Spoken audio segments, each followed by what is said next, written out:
Welcome to remix king channel. ఈశాన్య భారతదేశంలోని ఒడిశాలో పూరి జగన్నాథ స్వామి ఆలయం ఉంది. ఇక్కడ ప్రతి ఏడాది జరిగే రథయాత్ర ప్రపంచ ప్రసిద్ధి చెందింది.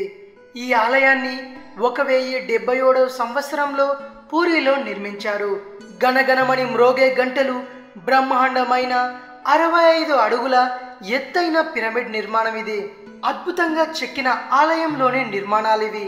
పూరి జగన్నాథ్ ఆలయంలో చాలా ప్రత్యేకతలున్నాయి.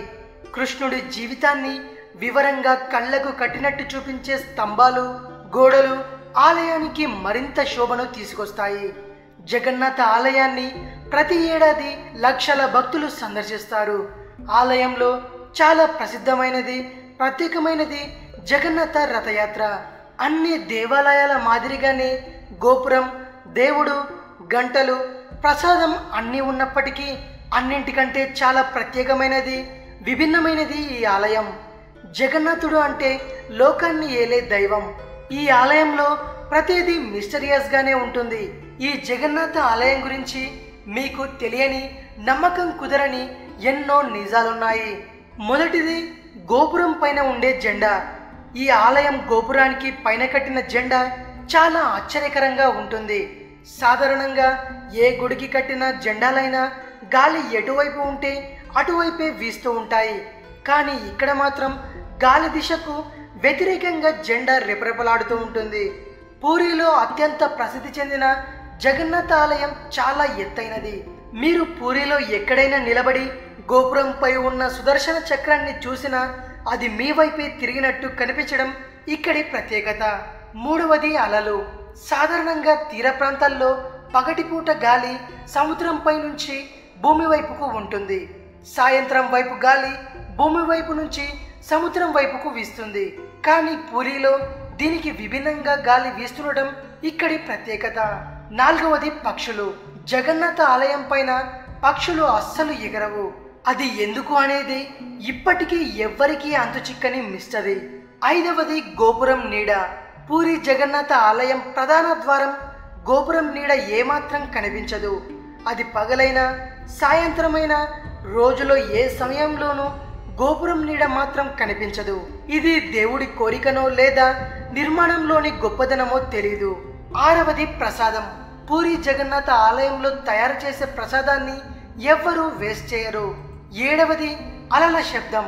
సింహద్వారం గుండా ఆలయంలో ప్రవేశిస్తూ ఒక్క అడుగు గుడి లోపలికి పెట్టగానే సముద్రంలో నుంచి వచ్చే శబ్దం ఏమాత్రం వినిపించదు. కానీ ఎప్పుడైతే బయటకు అడుగు పెడతారో వెంటనే చాలా క్లియర్గా ఆ శబ్దం వినపడుతుంది. అయితే సాయంత్రం పూట ఈ రహస్యాన్ని అంత శ్రద్ధగా గమనించలేరు.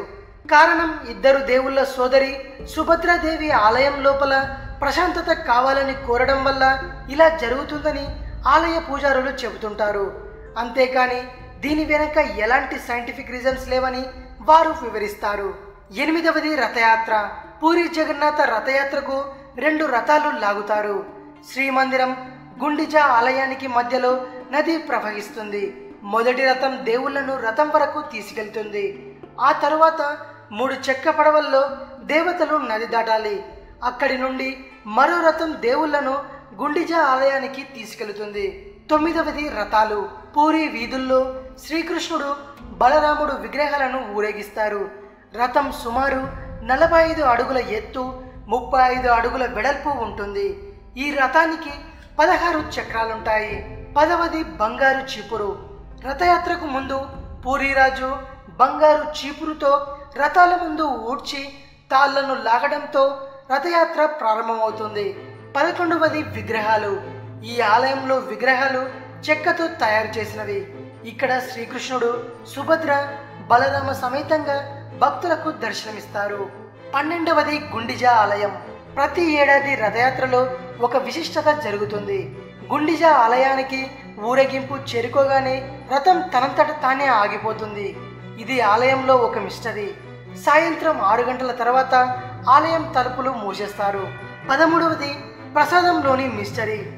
పూరి జగన్నాథ ఆలయంలో దేవుడికి 56 రకాల ప్రసాదాలను సమర్పిస్తారు. ఆలయం సాంప్రదాయం ప్రకారం ఈ వంటకాలను ఆలయ వంటశాలలోని మట్టి కుండలలో చేస్తారు. మరో విషయం ఏమిటో తెలుసా?